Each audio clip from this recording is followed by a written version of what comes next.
Dans un monde idéal, tout le monde mange à sa faim et chacun fait le métier qui le rend heureux. Dans un monde idéal, chacun se lève avec un sourire sur le visage et personne n'a peur.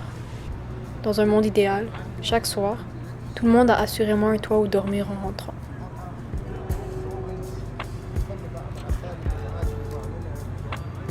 Selon l'Encyclopédie canadienne, l'itinérance décrit la situation d'un individu qui n'a pas de logement stable, sécuritaire, permanent et adéquat, ou qui n'a pas la capacité immédiate de s'en procurer un. C'est le résultat d'obstacles systémiques et sociétaux. Il n'est pas anodin d'aller à Montréal et de se faire demander quelques pièces dans le métro. Ce phénomène, qu'on voit souvent dans les rues, est défini comme étant l'itinérance chronique. Malgré sa forte visibilité, ce n'est pas la plus fréquente. L'itinérance situationnelle est la plus récurrente, mais la moins visible. Ce sont les gens qui sont temporairement sans abri et qui finissent après un certain temps par trouver un logement. Les personnes logées provisoirement, les adeptes de couchsurfing, ceux qui enchaînent les motels ou ceux qui dorment dans leur voiture. Tout ça, c'est ce qu'on appelle l'itinérance cachée. Ce sont en particulier les femmes et les enfants qui en subissent les conséquences. Malgré que l'itinérance soit très, même trop répandue à Montréal, on la retrouve principalement dans les arrondissements suivants. Ensemble, Ville-Marie, Mercier-Hochelaga-Maisonneuve, Plateau-Mont-Royal, le Sud-Ouest, Rosemont-la-Petite-Patrie, Verdun, Côte-des-Neiges Notre-Dame-de-Grâce et Westmount forment 96% de l'itinérance montréalaise. J'ai donc fait appel à Michel Monette, un homme dévoué qui travaille depuis longtemps pour la cause de l'itinérance dans la ville de Montréal. Michel Monette, je suis directeur général et fondateur de Care Montréal, un organisme qui vient en aide aux itinérants dans l'Est de Montréal. Encore une fois, un jeu de mots, de prendre soin. Notre slogan, c'est parce qu'on care pour toi. Vous voulez nous expliquer comment Care Montréal, ça a parti, comment ce gros projet maintenant, comment ça va, Care Montréal? Comment ça a parti? En gros, il y avait une petite église dans l'est de l'île, à Hochelaga-Maisonneuve, qui offrait un déjeuner à laquelle moi j'étais le pasteur. Et puis on offrait un déjeuner le matin. Et puis il allait faire très froid une nuit en janvier 2016. Et puis on a donc décidé d'offrir, on pourrait dire, d'ouvrir le bâtiment de l'église pour ceux qui étaient pour dormir dans la rue la nuit. Donc, le matin, on a proposé aux gens s'ils avaient un espace à dormir ou s'ils n'en avaient pas, en gros, de venir nous le demander, de nous le dire. Et puis, ce matin-là, il y a 3 personnes qui sont venues me voir pour me dire qu'ils dormiraient dans la rue. Alors, on a ouvert le bâtiment le 19 janvier, autour de ça. Puis on a fermé en avril. Donc, on ne s'attendait pas à ça du tout, sincèrement. Je pensais pas que c'était comme ça. C'est ça. Fait qu'on a fermé en avril. Après ça, bien, l'année d'après, on a continué à ouvrir. À la base, Care Montréal, ça se voulait une halte chaleur. Une halte chaleur à l'inverse d'un refuge, si on peut dire. Une halte chaleur fonctionne seulement pendant la période hivernale, donc de novembre à avril. Et généralement fonctionne sur les heures de coucher, donc de 20h à 8h le matin. C'est à peu près les heures d'ouverture normale d'une halte chaleur. Donc, dépendamment des modèles, il y en a qui vont pouvoir mettre des matelas par terre ou mettre seulement des tables pour que les gens puissent dormir appuyés sur une table ou quelque chose comme ça. Dans notre cas, on mettait des matelas au sol. Et puis, on a hébergé à peu près 40 à 60 personnes là, tout l'hiver de façon générale. Puis bien, avec le COVID, les services ont été obligés de se couper. Les grands refuges, Mission Bon Accueil, Oldbury Mission, la Maison du Père, donc tous les grands refuges se sont vus couper à cause de la situation du COVID, se sont vus couper leur lit de 50% ou presque. Et la raison pour laquelle il y a eu 50%, c'est que la santé publique a demandé que les lits superposés ne soient plus utilisés. Donc, la santé publique ne permet plus que les gens dorment dans les lits superposés, un au-dessus de l'autre, parce qu'il y a possibilité de propagation et ainsi de suite. Donc, ça a coupé 50% des lits. Alors, nous, on a donc décidé de transformer notre halte chaleur en refuge et puis on est resté ouvert. Puis depuis ce temps-là, bien, on a pris énormément de croissance, si on peut dire. Ce qui n'est pas forcément une bonne nouvelle, là. Un refuge qui est en croissance, ça veut dire qu'il y a une augmentation de la population itinérante. Nous, on n'est pas là pour pouvoir grandir, on est là pour abolir l'itinérance et pas pour la faire perpétuer. Alors, quand on grandit, ça veut dire que ça va moins bien qu'on aimerait que ça aille. Alors, donc ça, c'est un peu ça. Donc là, aujourd'hui, on opère deux sites qui hébergent à peu près 200 personnes.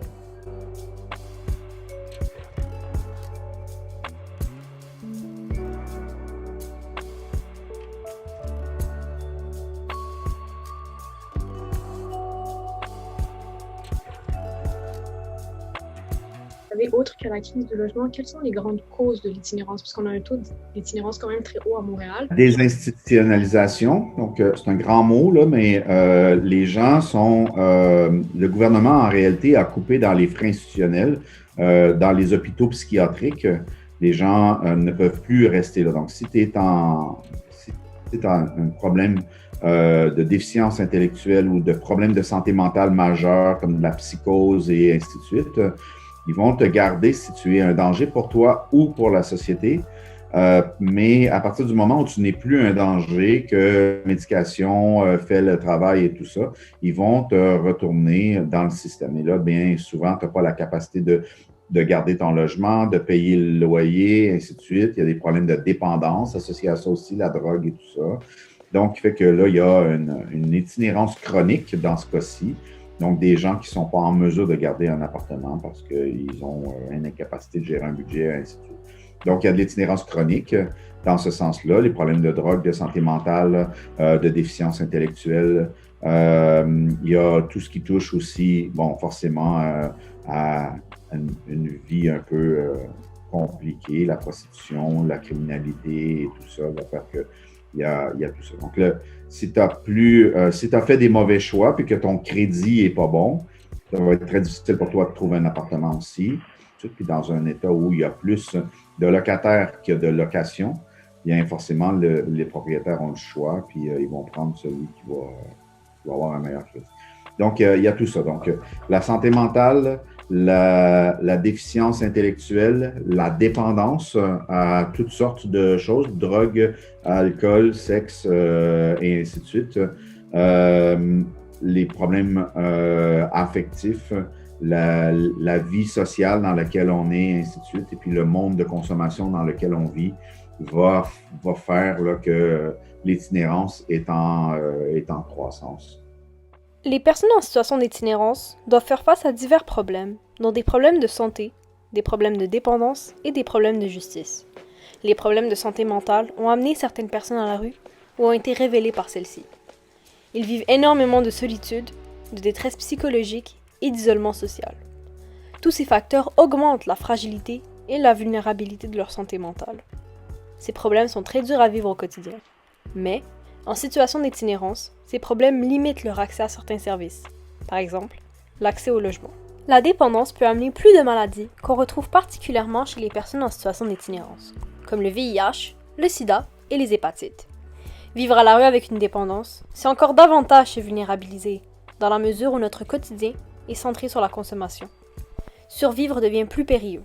L'appartenance au monde social de la drogue ou du jeu place en effet les personnes en situation d'itinérance plus fréquemment dans des situations de violence, de pauvreté, de criminalité et d'indignité. Certains itinérants doivent marcher des heures pendant la nuit en attendant que le métro ouvre ses portes afin d'avoir un endroit plus sécuritaire où rester. Certains itinérants, en particulier dans la communauté autochtone, n'ont pas d'éducation, ce qui rend la recherche d'un emploi considérablement plus difficile. Beaucoup de gens ont des préjugés sur les itinérants, disant qu'ils sont fainéants, qu'ils sont pas, qui veulent, si tu es itinérant, tu veux être itinérant. Qu'auriez-vous à dire à ces gens-là?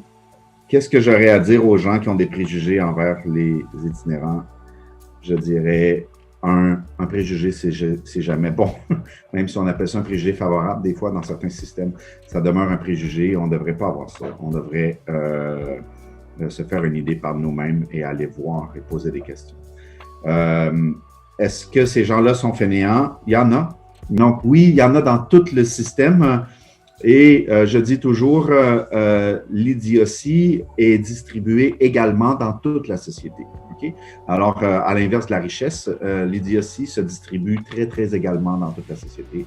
Il y a des gens idiots dans les très riches et les très nantis, puis il y a des gens intelligents et merveilleux dans les moins riches et dans les plus nantis. Ça fait partie d'eux. Donc, les préjugés, on ne devrait jamais avoir ça, on devrait se faire notre idée par nous-mêmes. L'effet dévastateur de la vie dans la rue, c'est lorsque tu quémandes et que les gens passent et ne te regardent même pas. C'est lorsque les gens te regardent avec dédain ou avec crainte. Beaucoup de gens nous disent « mais je ne sais pas quoi leur dire ». Et puis, je dis, mais c'est un être humain, c'est quoi que tu dis au gars ou à la fille qui travaille au dépanneur ou au Tim Hortons ou chez Jean Coutu? Tu as des amis chez Jean Coutu, à ce qu'il paraît. Donc, c'est quoi la différence entre la personne en itinérance ou bien non, ou la personne qui passe, c'est tout ça. Donc, pourquoi est-ce que tu peux parler à ton voisin, mais tu ne pourrais pas avoir une conversation avec cette personne-là? C'est un être humain, après tout. Donc, tu vois, c'est ça. Donc, le problème, c'est pourquoi est-ce que tu ne veux pas lui parler? Parce que tu as tellement de préjugés que ces préjugés-là te frappent et te font miroir. Hein. Et c'est ça que tu ne peux pas adresser la plupart du temps. Donc, et c'est ça que l'itinérant vit.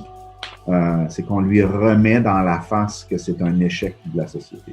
On ne devrait jamais faire ça. Jamais, jamais. C'est pas un échec. C'est pas un échec du tout. C'est quelqu'un c'est un combattant, c'est un survivant. C'est un échec qui serait dans un cimetière. C'est un survivant. C'est une survivante. Et puis, ils se battent à tous les jours. Est-ce que vous pouvez nous dire qu'est-ce qu'on pourrait faire individuellement ou en communauté pour aider les gens en situation d'itinérance, surtout dans cette période de Noël, de COVID? C'est sûr que individuellement, la première chose, c'est qu'à chaque fois que vous entendez un préjugé vers un itinérant, de lever la voix et de dire d'arrêter de faire ça, de faire de l'éducation, d'expliquer, de donner votre opinion pour dire que non, ça ne marche pas comme ça ne devrait pas, ainsi de suite. S'il y a quelque chose qui est compliqué au Québec, c'est ce préjugé-là contre l'itinérance. Oui, il faut individuellement, chaque personne qui est capable qui est capable d'élever un peu son niveau de conscience pour dire que ces personnes-là n'ont pas forcément choisi ce style de vie-là. Ceux qui l'ont choisi ne sont pas dans nos refuges, sincèrement. Okay? Les autres le subissent, l'itinérance. Et dites-vous que dans la rue, il n'y a pas de bonne journée. Il y a juste une pire ou une plus pire ou une pire journée. Mais une bonne journée, ça n'existe pas. Donc, vivre dans la rue est encore pire dans la période de Noël parce que tout nous rappelle qu'on a perdu. En réalité, ces marginaux-là font juste nous rappeler l'échec de la société. Hein, donc, c'est ça le problème. C'est que quand on est un marginal, la société nous rappelle notre échec et puis la société a peur de ces gens-là parce que ça nous rappelle, nous, en tant que société, notre échec. Donc, et c'est ça le problème de l'itinérance. Donc, en tant qu'individu, continuer à mobiliser les gens autour et puis à en parler, ça, c'est une bonne chose. En tant que communauté, peu importe, communauté, ça veut dire 2 et plus pour moi. Dès que vous êtes ensemble, si vous pouvez vous mobiliser pour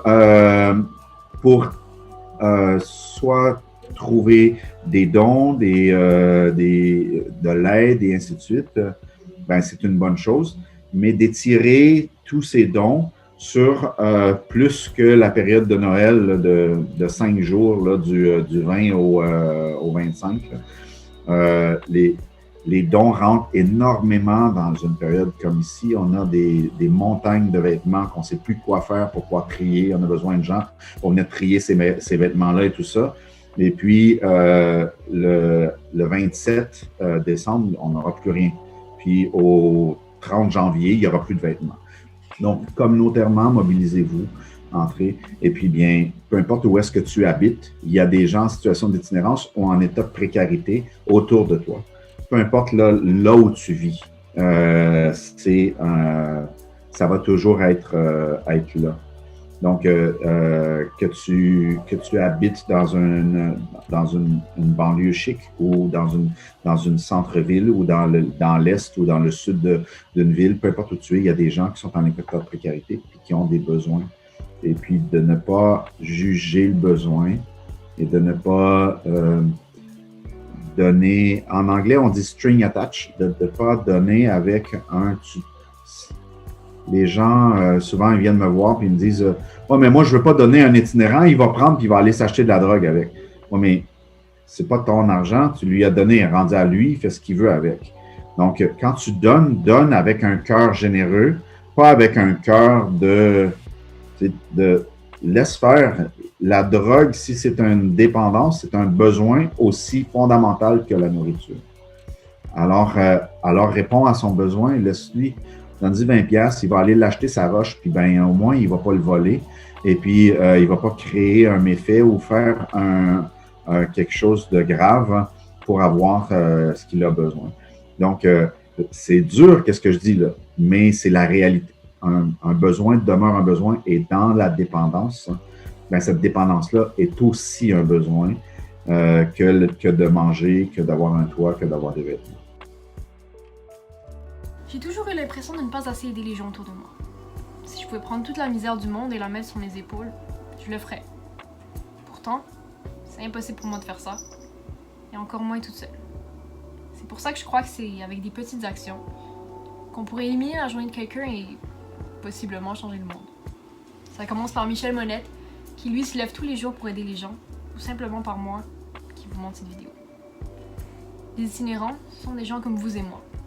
Des gens avec des rêves et des ambitions. Ce sont des gens courageux. Donc commençons à les traiter ainsi. Renseignons-nous, impliquons-nous et apprenons à connaître ces gens qui sont trop souvent oubliés.